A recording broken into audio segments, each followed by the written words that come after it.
जय हिंद दोस्तों, मेरा नाम राहुल सिंह सिसोदिया हैगा। ठीक है, इंडो डिफेंस एकेडमी में लास्ट जो लेक्चर हमने करा था सिलेबस के बारे में सिलेबस के बारे में समझा था कि सिलेबस को कैसे हमें पढ़ना हैगा। सबसे पहले वहां पर हमने देखा था मैटर। ठीक है जी, मैटर को अगर थोड़ा सा समझना हैगा तो सबसे पहले हमें पीरियोडिक टेबल को समझना होगा। अगर आपको पीरियोडिक टेबल अच्छे से समझ में आ गई तो बहुत सारे जो क्वेश्चन हैं मैटर के वो ऑटोमेटिकली सोल्व हो जाएंगे जी। ठीक है जी, चलिए तो मैं आपको थोड़ा सा पीरियोडिक टेबल को एक्सप्लेन करता हूं जी। जैसा कि आप जानते हैं पीरियोडिक टेबल में टोटल 18 ग्रुप्स होते हैं जी। क्या होते हैं जी? 18 ग्रुप्स होते हैं। अगर मैं बात करूं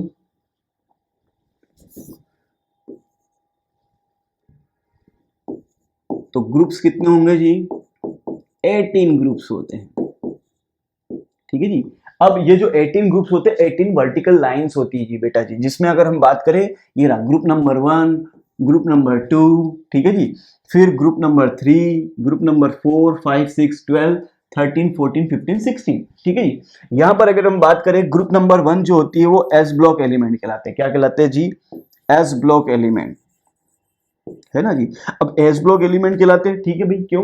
क्योंकि वो एस ऑर्बिटल में उसका लास्ट इलेक्ट्रॉन जा रहा है, इसलिए क्या कहलाते हैं जी? S block element. अगर हम इसके बात करें ग्रुप नंबर 1 को, इसे कहते हैं अल्कली मेटल्स। क्या कहते हैं जी? Alkali metals. अब थोड़ा सा यहाँ पर एक चीज मैं आपको समझा देता हूँ पीरियोडिक टेबल में, अगर समझने वाली बात है कि देखिए जी, जब हम पीरियोडिक टेबल को देखते हैं ऐसे, जब हम पीरियोडिक टेबल को देखते हैं बेटा जी, तो आपका लेफ्ट हैंड इस तरफ रहेगा एंड राइट हैंड इस तरफ रहेगा। जैसे आप बुक में भी देखेंगे तो मोस्ट ऑफ द जो मेटल्स होते हैं वो लेफ्ट हैंड पर होते हैं। मोस्ट ऑफ द जो मेटल्स होते हैं वो कहां होते हैं जी? लेफ्ट हैंड पर होते हैं। कहां पर होते हैं जी? लेफ्ट हैंड पर होते हैं। एंड जो नॉन मेटल्स होते हैं वो आपके राइट हैंड पर होते हैं। ठीक है जी। तो यहां पर एक चीज आती है कि जब हम पीरियोडिक टेबल में लेफ्ट टू राइट जाते हैं, जब हम पीरियोडिक टेबल में लेफ्ट टू राइट जाते हैं, देखिए नॉर्मली हम क्या करते हैं, लिखते कहां से जी? लेफ्ट से स्टार्ट करते हैं और राइट पे खत्म करते हैं, हिंदी में इंग्लिश में ना जी, और उर्दू में राइट से लेफ्ट जाते हैं। पर पीरियोडिक टेबल में भी हम लेफ्ट टू राइट जाएंगे, तो लेफ्ट टू राइट जाएंगे तो मेटालिक कैरेक्टर जो होता है वो डिक्रीज होता है।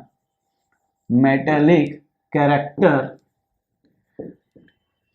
जो होगा वो क्या होता है जी? डिक्रीज। डिक्रीज का साइन है जी। ठीक है जी। तो ज्यादा से ज्यादा जो लेफ्ट हैंड पर होते हैं वो क्या होते हैं जी? मेटल्स पाई जाती है। ठीक है जी। दूसरा, metallic character down the group, top to bottom, top से बॉटम की तरफ जाते हैं, ये टॉप से बॉटम हैगा, तो वो इंक्रीज होता है। मेटेलिक कैरेक्टर क्या होता है जी? इंक्रीज। तो जितने भी अच्छी मेटल्स होती है वो टॉप टू बॉटम्स में पाई जाती है। ठीक है जी। और लेफ्ट हैंड पर जो पाई जाती है वो नॉन मेटल्स होती है। जैसे अगर हम बात करें यहाँ पर कार्बन, सिलिकॉन, जर्मेनियम में, तो ये आपका नॉन मेटल्स होगा कार्बन, पर जैसे जैसे आप आएंगे तो बीच में आपके ये आ जाएंगे मेटलॉइड्स और लास्ट में आ जाएगा मेटल्स। ठीक है जी। यहां पर क्योंकि पी ब्लॉक में अगर हम बात करेंगे तो इस तरीके से होता है। यहां पर अगर मैं बात करूं तो एस ब्लॉक में इसे हम बोलते हैं अल्कली मेटल्स। क्या कहते हैं बेटा जी? Alkali metals. अब अल्कली, अल्कली का मतलब होता है बेसिक, क्षारीय। अल्कली का मीनिंग होता है बेसिक और क्षारीय। जितने भी मेटल्स होते हैं वो इलेक्ट्रॉन डोनर स्पीसीज होती है। मेटल्स का काम क्या होता है जी? इलेक्ट्रॉन डोनर स्पीसीज होती है। क्या होती है जी? इलेक्ट्रॉन डोनर स्पीसीज होती है। तो मेटल्स क्या होती है? इलेक्ट्रॉन डोनर स्पीसीज होती है। जहां पर जो भी इलेक्ट्रॉन डोनेट करेगा उसे कहेंगे हम बेस। जो भी इलेक्ट्रॉन डोनेट करेगा उसे हम क्या कहेंगे जी? बेस। और जो भी इलेक्ट्रॉन एक्सेप्ट करेगा उसे हम क्या कहेंगे? एसिड। ठीक है जी। तो यहां पर अगर हम बात करें जितनी भी मेटल्स होती है उनमें अल्कली कैरेक्टर होता है। अल्कली मतलब बेसिक कैरेक्टर होता है। ठीक है जी। तो ये है ग्रुप नंबर 1, ये है ग्रुप नंबर 2। ठीक है। ग्रुप नंबर 2 में अगर मैं बात करूं तो बेरिलियम से लेकर रेडियम तक होगा, और यहां पर इसे कहा जाता है अल्कली अर्थ मेटल्स। क्या कहा जाता है जी? Alkali earth metal. क्या कहा जाता है जी? अल्कली अर्थ मेटल कहा जाता है। ठीक है जी, पहले हमने यहां पर देखा। इसके अलावा ग्रुप नंबर 3 से लेकर 12 तक ये डी ब्लॉक एलिमेंट होती है। क्या होती है जी? D block element. Last electron इनके डी ऑर्बिटल में जाता है जी। ठीक है जी। आप जैसा कि जानते हैं कि डी ऑर्बिटल जो होता है इसमें 5 ऑर्बिटल्स होते हैं ना, और मैक्सिमम कितने इलेक्ट्रॉन जाते हैं डी ऑर्बिटल में? 10। और एस ब्लॉक में कितना ऑर्बिटल होता है जी? सिंगल, एक ऑर्बिटल होता है। और मैक्सिमम कितने इलेक्ट्रॉन जा सकते हैं जी? 2। इसलिए यहाँ पर 2 ग्रुप है। यहाँ पर इसलिए डी में 10 ग्रुप हैंगे। एक बार फिर से समझिएगा, एस ब्लॉक सिंगल शेल होता है और डी ऑर्बिटल में कितने होते हैं जी? 5 ऑर्बिटल होते हैं। कितने ऑर्बिटल होते हैं जी? 5। 1 2 3 4 5।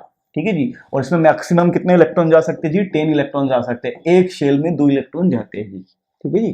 जैसे एक शेल में 2 इलेक्ट्रॉन जाते हैं, इसलिए यहाँ पर 2 ग्रुप्स हैं, यहाँ पर 10 ग्रुप्स हैं। ठीक है जी। तो यहाँ पर पहली जो सीरीज होती है जी, इसे हम कहते हैं जी 3D सीरीज। ये सीरीज क्या कहलाती है आपकी? 3D सीरीज, है ना जी। क्योंकि लास्ट अगर हम बात करें तो यहाँ पर जो इलेक्ट्रॉन जाता है 3D में, ये कहलाती है आपकी 4D सीरीज। ठीक है, यट्रियम वाली जो सीरीज कहती है वो कैडमियम तक 4D सीरीज। फिर यहाँ पर आता है लेंथेनम, जो लेंथेनॉइड्स के कारण बाहर हो जाता है, एफ ब्लॉक एलिमेंट होता है। ठीक है, तो ये 57 और 57 के बाद जस्ट आ जाता है आपका, आ जाता है लेंथेनम की अगर मैं बात करूं, ठीक है, लेंथेनम जो होता है वो 57। ठीक है, फिर आपका हाफनियम 72 आता है। मतलब एफ ब्लॉक एलिमेंट्स होते हैं, ये आपके कुछ रेडियो एक्टिव एलिमेंट्स होते हैं। मोस्ट ऑफ द एक्टिनाइड्स में रेडियो एक्टिव एलिमेंट्स होते हैं, जहां पर हम ये होते हैं। साथ ही साथ लेंथेनॉइड भी मेटेलिक कैरेक्टर रखती है। लेंथेनॉइड भी क्या होते हैं जी? मेटेलिक कैरेक्टर रखते हैं। ठीक है जी, क्लियर रहेगा। इसके बाद यहां पर आपका एक्टिनियम आएगा, 89 एक्टिनियम आएगा, देन रदरफोर्डियम से ये। फिर इसके बाद अगर हम बात करें ग्रुप नंबर 13 से लेकर ग्रुप नंबर 18 तक, ये पी ब्लॉक एलिमेंट कहलाता है। क्या कहलाता है जी? P block element. P block में 3 ऑर्बिटल होते हैं, मैक्सिमम 6 इलेक्ट्रॉन जा सकते हैं, मतलब 6 ग्रुप्स होते हैं। टोटल कितने ग्रुप प्रेजेंट होते हैं जी? 6 ग्रुप प्रेजेंट होते हैं।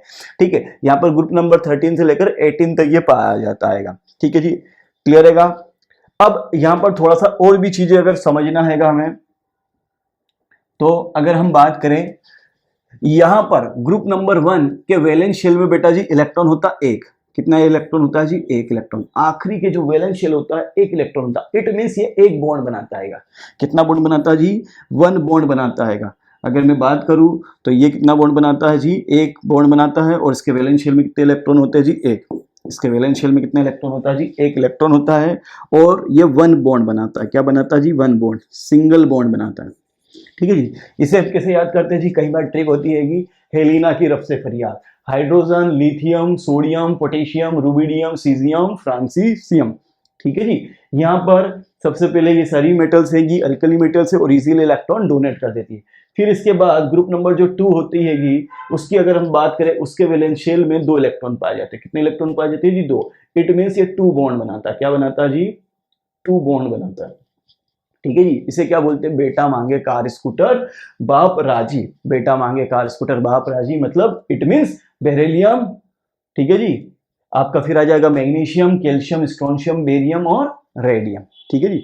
इसके बाद हम आ जाते हैं पी ब्लॉक पर। पी ब्लॉक में अगर आपकी बात करें तो ये होता है ग्रुप नंबर 13। ग्रुप नंबर 13 पाया जाता है जहां पर है बोरॉन, एल्यूमिनियम, गैलियम, इंडियम और थेलियम। ठीक है जी। यहाँ पर ये हैगा जी, इसके वैलेंस शेल में जो होते हैं इलेक्ट्रॉन लास्ट में 3 होते हैं जी। 13 के जो लास्ट में 3 है उससे मतलब नहीं, पर इसके वैलेंस शेल में भी 3 इलेक्ट्रॉन होते हैं। कितने इलेक्ट्रॉन होते हैं जी? 3 इलेक्ट्रॉन होते हैं और ये 3 बॉन्ड बनाता है। ठीक है जी। कितने बॉन्ड बनाता है जी? 3। ठीक है जी। इसके अलावा कार्बन के वैलेंस शेल में 4 इलेक्ट्रॉन होते हैं, ग्रुप नंबर 14 बोला जाता है। अच्छा, बोरॉन फैमिली में boron, aluminium, gallium, indium, thallium क्या बोलेंगे जी? बेटा मांगे का बैंगन, आलू, गाजर इन थैली, है ना जी। अब ये जो नियोनियम हैगा, ये सब नए नए एलिमेंट्स होंगे। ठीक है जी। और सारे रेडियो एक्टिव एलिमेंट्स है, तो इनके बारे में ज्यादा हमें पढ़ना नहीं है क्योंकि इसके बारे में ज्यादा चीजें है भी नहीं। ठीक है। नेक्स्ट अगर हम बात करें तो कार्बन जो ग्रुप नंबर 14 हैगा, ग्रुप नंबर क्या है जी? 14 हैगा। इसके वैलेंस शेल में कितने इलेक्ट्रॉन होते हैं जी? 4 इलेक्ट्रॉन होते हैं। इसके वैलेंस शेल में इलेक्ट्रॉन होते हैं जी 4। ठीक है जी। अब इसके वैलेंस शेल में 4 इलेक्ट्रॉन होते हैं, 4 बॉन्ड बनाता है। मैक्सिमम कितने बॉन्ड बना सकता है जी? 4 बॉन्ड बना सकता है। इसी तरीके से अगर ग्रुप नंबर 15 की बात करें तो इसके वैलेंस शेल में होते हैं जी 5 इलेक्ट्रॉन। तो ये 3, इसमें अगर बात करूं वैलेंस शेल में तो 5 इलेक्ट्रॉन है। कितने इलेक्ट्रॉन है जी? 5। पर ये 3 बॉन्ड भी बनाता है, एज वेल एज यहां से ये 5 बॉन्ड भी बना सकता है। दोनों चीज, ये 3 बॉन्ड भी बनाता है और 5 बॉन्ड भी बनाता है। आप बोलोगे सर ऐसा क्यों? क्योंकि अगर इसके देखो वैलेंस शेल में 5 इलेक्ट्रॉन है तो ये डेफिशिएंट है, 3 इलेक्ट्रॉन और मिल जाए जिससे इसका ऑक्टेट कंप्लीट हो जाए। क्योंकि आपका जो ग्रुप नंबर 18 है इसे नोबल गैस कहते हैं और ये मोनो एटॉमिक फॉर्म में होता है। किसमें होता है जी? मोनो एटॉमिक फॉर्म में होता है। ये कोई भी अगर बात करूं तो इसमें अगर ये किसी के साथ भी ग्रुप नहीं बनाता है। ठीक है जी। मॉलिक्यूल नहीं बनाता एक्सेप्ट जिनोन। जिनोन यहाँ पर मॉलिक्यूल जरूर बना लेता है, बट अगर मैं बात करूं, है ना, अगर मैं बात करूं जिनोन, तो जिनोन यहाँ पर कंपाउंड बना लेता है, पर हमें वहां पर तक जाने की जरूरत नहीं है जी। ठीक है जी। इसके अलावा अगर हम बात करें ऑक्सीजन फैमिली जिसको ग्रुप नंबर 16 बोलते हैं, इसके वैलेंस शेल में 6 इलेक्ट्रॉन होते हैं। ठीक है जी। अगर हम बात करें ऑक्सीजन फैमिली की तो ये 2 बॉन्ड बनाता है जी। कितने बॉन्ड बनाता है जी? 2 bond as well as 4 bond and 6 bond. कितने बनाता है जी? 2 बॉन्ड, 4 बॉन्ड एंड 6 बॉन्ड। ठीक है जी, ये आपको याद रखना रहेगा क्योंकि यहाँ पर ऑक्सीजन तो 2 बॉन्ड बना लेता है, सल्फर 2 और 4 और 6, ये इस तरीके से रहता है। लास्ट में अगर हम बात करें फ्लोरीन फैमिली, इसके वैलेंस शेल में 7 इलेक्ट्रॉन होते हैं। इसे जस्ट अपना ऑक्टेट कंप्लीट करने के लिए 1 इलेक्ट्रॉन की रिक्वायरमेंट होती है। अगर 1 इलेक्ट्रॉन की रिक्वायरमेंट होती है तो ये 1 बॉन्ड बनाता, बट ये एज वेल एज अगर हम वैलेंस शेल में 7 इलेक्ट्रॉन हैं तो इस ग्रुप की अगर हम बात करें तो ये 1 bond as well as 3 bond, 5 और 7। ठीक है जी। VSCPR केमिकल बॉन्डिंग में मैं समझाऊंगा कि किस तरीके से होता है। लास्ट में अगर हम बात करें तो इसके ऑक्टेट में भाई 8 इलेक्ट्रॉन होते हैं एक्सेप्ट हीलियम। हीलियम में 2 इलेक्ट्रॉन होते हैं। ये डबलेट कहलाता है। क्या कहलाता है जी? डबलेट, है ना जी, क्योंकि इसके आउटर मोस्ट शेल में 2 इलेक्ट्रॉन होते हैं। ये डबलेट कहलाता है। क्या कहलाता है जी? डबलेट कहलाता है। बट पूरे इसमें अगर हम बात करें नियोन से लेकर ओगेनोसोन, ओगेनोसोन हैगा 118। ठीक है जी। यहां पर इसमें 8 इलेक्ट्रॉन होता है। तो पूरी पीरियोडिक टेबल की बात करें तो 1 से लेकर 118 तक एलिमेंट में इलेक्ट्रॉन पाए जाते हैं। कितने इलेक्ट्रॉन पाए जाते हैं जी? 118 एलिमेंट पाए जाते हैं। ठीक है जी। मैंने यहां पर फिर से बताया आपका मेटल्स क्या आएगी जी। मेटल्स जो होती है वो लेफ्ट हैंड पर पाई जाती है और राइट हैंड पर क्या पाई जाती है? आपकी नॉन मेटल्स पाई जाती है ना जी। तो यहां पर अगर मैं बात करूं मेटल और नॉन मेटल्स की, ठीक है जी, तो आपकी ये जितनी भी यहाँ पर ये सारी नॉन मेटल्स है, यहाँ से लेकर यहाँ तक ये जितनी भी पाई जाती है ये सब क्या पाई जाती है कि नॉन मेटल्स पाई जाती है। और ये सब क्या होती है जी? इलेक्ट्रॉन एक्सेप्टर होती है। क्या होती है? इलेक्ट्रॉन एक्सेप्टर होती है। और मोस्ट ऑफ द जो चीजें यहाँ से यहाँ तक जितनी बच रही है सारी जो चीजें आएगी वो मेटल्स में, कुछ कुछ नॉन मेटल्स भी हो सकती है बट मैक्सिमम है। यहाँ पर अगर हम बात करें एक और चीज की जी, क्योंकि पीरियोडिक टेबल को अगर हम भी यहाँ पर समझ ही रहे हैं। ठीक है जी। तो यहां पर मैंने अभी डी ब्लॉक को नहीं बताया तो डी ब्लॉक को समझ लेते हैं। तो देखिए जी, यहां पर ग्रुप नंबर 11 जो होता है इसे बोला जाता है जी कॉइन मेटल्स, है ना जी। क्या बोला जाता है जी? Coin metals. कॉइन मेटल्स क्यों कहते हैं जी? कॉपर आ रहा है, copper silver gold, copper silver gold. इसके वैलेंस शेल में कितने इलेक्ट्रॉन होते हैं जी? 11 होते हैं। ठीक है जी। ये गुड कंडक्टर होते हैं और इसमें भी जो बेस्ट कंडक्टर होता है वो सिल्वर होता है। आप जैसा जानते हैं कि एप्पल के फोन में क्या पाई जाती है जी? आपकी सिल्वर की मेटल्स की चिप्स पाई जाती है ना जी। तो यहाँ पर सबसे बेस्ट आपका सिल्वर यहाँ पर आएगा। तो कॉइन मेटल्स होती है और अलग अलग एज इरा में कॉइन्स जो चले थे कॉपर के, फिर सिल्वर और गोल्ड के, मतलब सबसे पुराने अगर जमाने में तो गोल्ड के भी थे। ठीक है जी, जितनी महंगी चीजें। इसके अलावा अगर हम बात करें ग्रुप नंबर 10 में, ग्रुप नंबर 10 में तो यहाँ पर पाया जाता है जी निकल पैलेडियम प्लेटिनम, निकल पैलेडियम प्लेटिनम। ठीक है जी। निकल पैलेडियम प्लेटिनम की अगर मैं बात करूं, निकल पैलेडियम प्लेटिनम की, तो ये आपके कैटेलिस्ट मेटल कहलाती है, कैटेलिस्ट मेटल कहलाती है। इसी तरीके से zinc cadmium mercury, zinc cadmium mercury को हम डी ब्लॉक एलिमेंट तो कहते हैं, डी ब्लॉक एलिमेंट कहते हैं, पर ये ट्रांजिशन एलिमेंट नहीं कहलाते, है ना जी। डी ब्लॉक एलिमेंट को एक और नाम दिया जाता है जी ट्रांजिशन। ट्रांजिशन एलिमेंट उन्हें कहते हैं जिनका डी ऑर्बिटल एटॉमिक फॉर्म में, एटॉमिक फॉर्म में as well as ion form में। किसमें भाई बात करें जी? आयन फॉर्म में। ठीक है। इनकम्प्लीट हो तो वो कहलाती है जी ट्रांजिशन मेटल्स, वो कहलाती है ट्रांजिशन मेटल, ट्रांजिशन मेटल कहलाती। तो वो कहलाएगी जी ट्रांजिशन मेटल। डी ऑर्बिटल्स, अगर हम ट्रांजिशन मेटल की बात करें तो transition D orbital atomic form में as well as ion form में इनकम्प्लीट हो तो वो कहलाती है डी ऑर्बिटल। पर जिंक कैडमियम मर्क्यूरी के केस में ये चीजें नहीं होती है कि यहाँ पर अगर हम बात करें तो यहाँ पर अगर इसकी इलेक्ट्रॉनिक कॉन्फ़िगरेशन की बात करें जिंक की तो 3d10 आउटर मोस्ट शेल की बात कर रहा हूँ 3d10 4s2 होता है। क्या होता है जी? 3d10 4s2। और जिंक इस पूरे ग्रुप में, ग्रुप नंबर 12 में इसकी जो ऑक्सीडेशन स्टेट होती है वो +2 होती है। तो जिंक की ऑक्सीडेशन स्टेट +2 होती है जिसके कारण ये 3d10 हो जाता है और 4s0 क्या हो जाता है जी? 3d10 4s0 हो जाता है। 3d10 4s0 हो रहा पर डी क्या हो रहा है? अभी भी कंप्लीटली फील्ड है। जैसा कि मैंने बताया था डी ऑर्बिटल में कितने ऑर्बिटल होते हैं जी? 5, 1 2 3 4 5 5 ऑर्बिटल होते हैं तो इसमें 10 इलेक्ट्रॉन भरे हुए, 1 2 3 4 5 6 7 8 9 10, तो 10 इलेक्ट्रॉन पूरे भरे हुए हैंगे। तो जब भी 10 इलेक्ट्रॉन पूरे भरे होते हैं तो वो ट्रांजिशन मेटल नहीं कहलाती, वो सिर्फ डी ब्लॉक एलिमेंट कहलाएगी पर ट्रांजिशन मेटल नहीं कहलाएगी जी।